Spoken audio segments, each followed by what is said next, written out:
mudra ninyo sa TM, kapag ka binigyan mo ng pera o kwerta, tinatago, kinikip lang niya, iniipon. Grabe ka talaga, chismosa ka talaga. Nga sir, meron pa. Paano sir kung halimbawa dumating sa time na sabihin na babalik nyo na kami? Kapayat ka ba? Iba talaga yung hangin dito, no? Ang hangin dito parang Baguio City. Andiyan ka na naman, Ninang. Gumagawa ka na naman ng mga chismis. Puro ka na ng chismis. Eto nga. Ala pa. Gumagawa ka ng chismis. Oo nga. Ninang, paano bang ano bang dapat gawin para makasagap ka ng chismis? Yung chismis ba dapat paano ang ginagawa mo? Ano yung anong way mo para ka makasagap ng mga chismis? E di syempre, pagka nakikita mo may mga tumpukan, makiki-join ka doon. Sa mga tumpukan? Syempre, doon mo nga malalaman yung mga marites, kung sino totoong mga marites. Sa umaga pa lang may hawak ka ng kape, ganyan? Oo, doon ako magkakape. Ano ka magkakape? Oo. Tapos pagkayari, anong oras ng chismisan, kadalasan?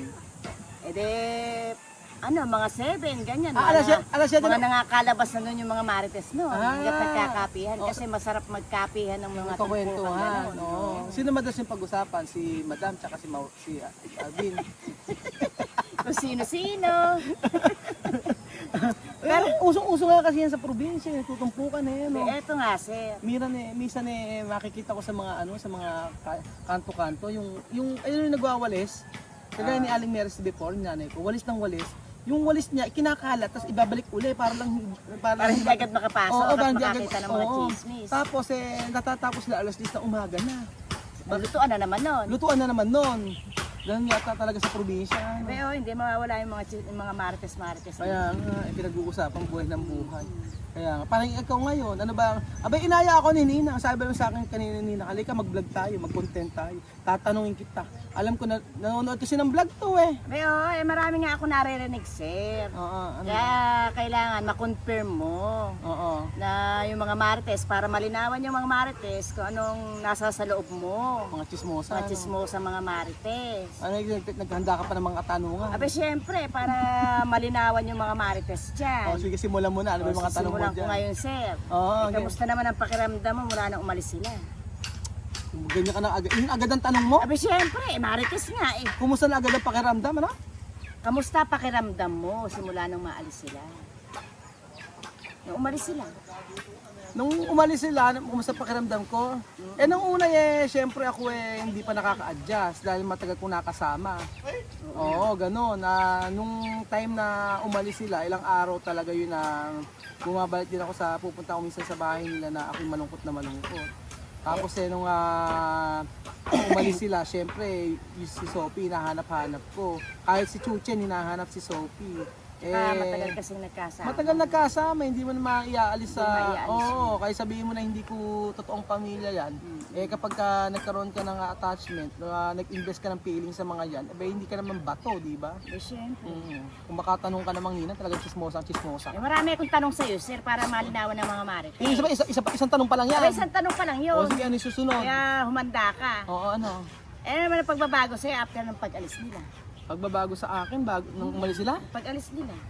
Pagbabago sa akin, hindi ko na sila iniintindi sa pagkain. Kasi nung nandiyan sila, iniintindi ko yung pagkain nila, yung beef, yung iuulam nila. Tapos minsan kasi di ba yung mudra ninyo sa TM, kapag binigyan mo ng pera o kwerta, tinatago, kinikip lang niya, iniipon. Tapos ako pa rin bibili ng grocery tsaka pagkain. Di ganon, yun ang iniintindi ko lagi. Minsan gabi na, bibili ko ng pizza, bibili ko ng chicken sa kanila. Yun, ngayon hindi ko na iniintindi yun. Ano tanong mo, pagbabago? Pagbabago? Ano nagbago sa'yo? Oo, yun nga, hindi ko na iniintindi. Nagkaroon ako ng parang peace of mind. Parang, okay, sige, wala sila dito. Tsaka nagkaroon ng time sa family kasi hindi na nakahati. Yun yung mga pagbabago sa akin. At saka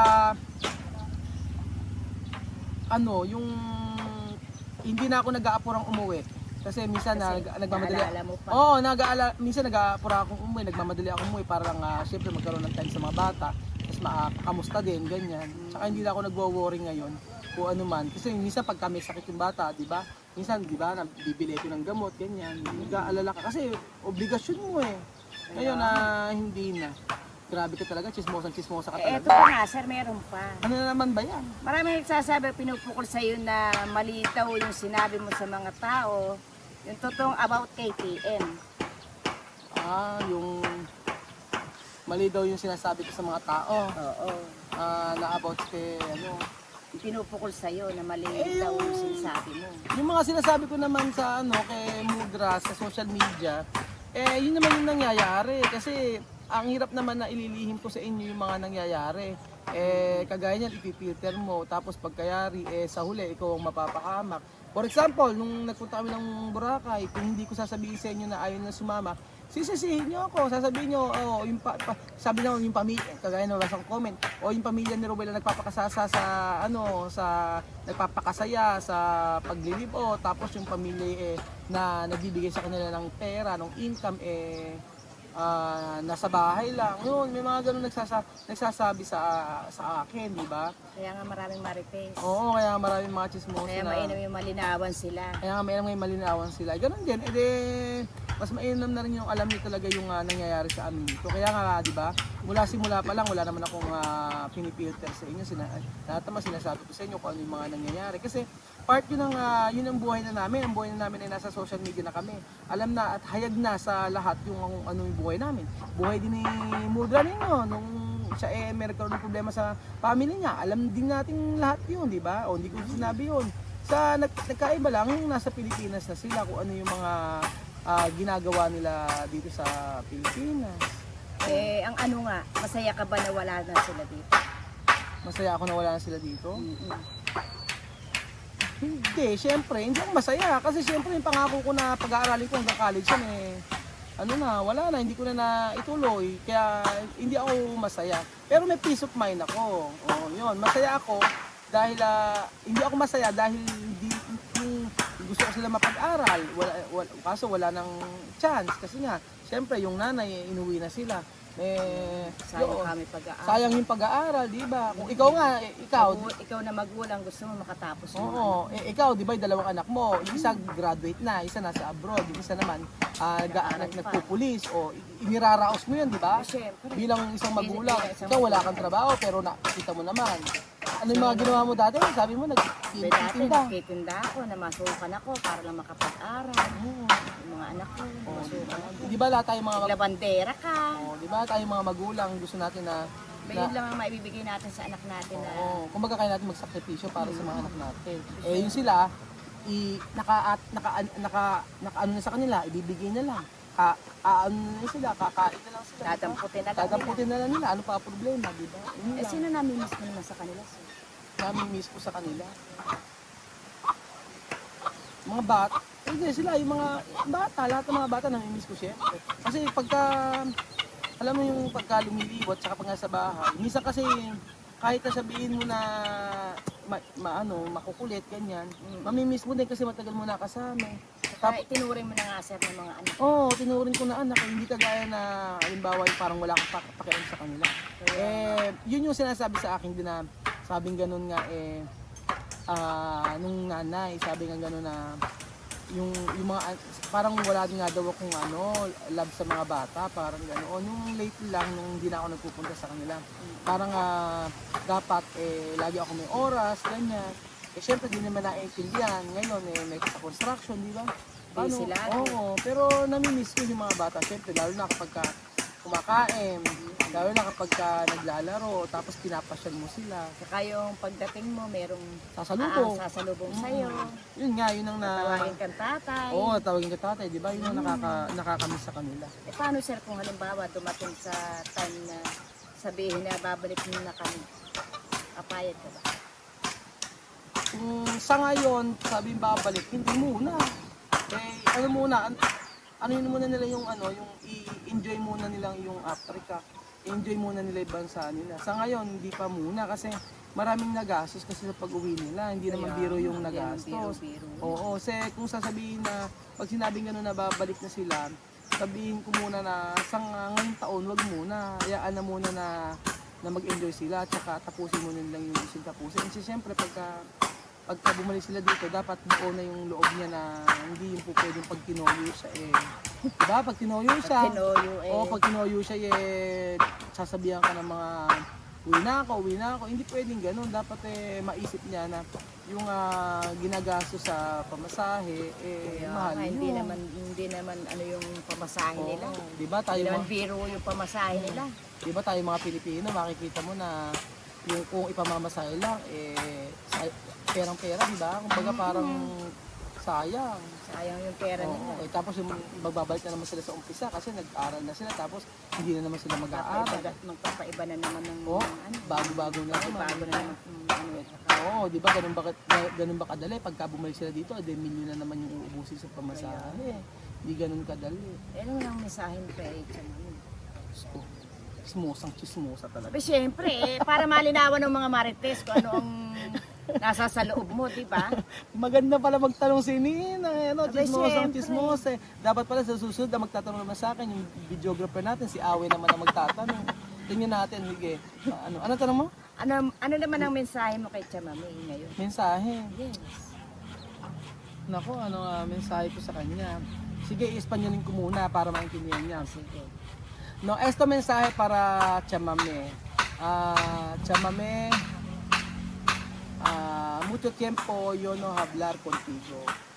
Mucho tiempo yo no sé qué tú hacer Guinea. Ahora tú has dicho depende para mí cuando tú quieres volver a Pilipinas. Tú has dicho así. Cuando tú quieres volver aquí, no esto año, hay que descansar poco, también arreglar todo proyectos tú tienes ahí, también cuidar todo tus niños. Cuando terminar de proyecto o de casa allí, tú puedes volver, pero cuando tú volver aquí, tiene condiciones, no puede volver pronto, porque difícil para pagar de bilete. Así, Chamame, cuidar mucho con tu familia. También yo extrañar a todo gente de Pumba, también a tu familia. Cuando tú volver aquí, todo está bien, no tiene problema más. Así. Yo quiero vivir con tu familia, pero no hoy. Hay tiempo para esto. Tapos kung ano sinabi. Sabi ko sa kanya, Chamame, makakaba sinabi ko. Pero sa akin, ibig sabihin lang nun, Chamame, mabuhay ka. Yun lang yun. Yun lang yun? Hindi, sabi ko kay Chamame, ibubud ko lang ha, sabi ko sa kanya, Chamame, sabi mo kasi sa akin, kung babalik ka dito sa Pilipinas, kung babalik ka dito sa Pilipinas, enjoy mo muna yung buhay dyan sa Africa. Tapusin mo na yung mga project na dapat mong gawin dyan, yung bahay. Namimiss ko yung mga tao dyan, tsaka yung pamilya mo. Ingatan mo sila at tsaka yung mga project mo, tapusin mo muna bago ka bumalik dito. Pagbalik mo dito, may mga kondisyon na, hindi po pwede na pagka gusto mo uuwi ka. Kasi hindi ganun kahirap kumita ng pera para lang pambili ng ticket. So, yun, mag-ingat ka kung nasaan ka man. Ay, di ngayon na yung mga marites ay nalinawan na. Nalinawan na ng mga chismosa Nanilaw ka na. Kaninila.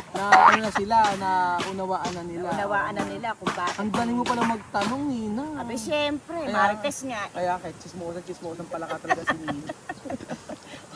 So ayun pa mga amigo, ang chismosang si Ninang ng bayan ay nagtanong sa atin at naliwanagan na tayo kasi si Nina nanonood lagi. Kami nakita ko pinanonood yung mga Aita. Kanya pinanonood yung mga Aita kanina. Tuwa naman siya. Diba? Dati akala ko pagka nanonood, kasi minsan sasabihin, mag-subscribe na kayo. Sabi ko, okay lang po, ganyan. Sinasabi ko yung channel. Pero pagka sinabi ko nang pinanonood naman nila yun. For example, Masaya kasi feeling ko kasi Nina ngayon, hindi lahat ng tao gustong manood. Pero pagka binigay ko yung channel, nanonood nila. Nagaya nung manager ng bangko sa PTO, binigay ko channel. Aba, nung pagpunta ko doon, alam na nila yung mga istorya. Sinusubaybayan. Araw-araw na nanonood. O araw-araw nanonood. Hindi man yung nakapanood araw-araw, yung pag kami nakita maganda, panonoorin pa. Ay nako, so ayun pa mga amigo, happy naman si Kuya Raul ngayon dito sa Pilipinas. Pero hopefully kapag bumalik sila ay maging okay na at wala na maging problema. I-enjoy ang buhay muna nila doon at in the future makabalik sila. At pag nakabalik sila dito, maging maayos yung kalagayan nila at happy-happy lang. So yun po mga amigo, thank you so much po at maraming salamat sa ating ninang na Mariste Chismosa. Ano size ang paa mo? 6. No, may size 6 pala. Size 6 ang pala. Ang galing mo kasi eh. So thank you so much po mga amigo at God bless po.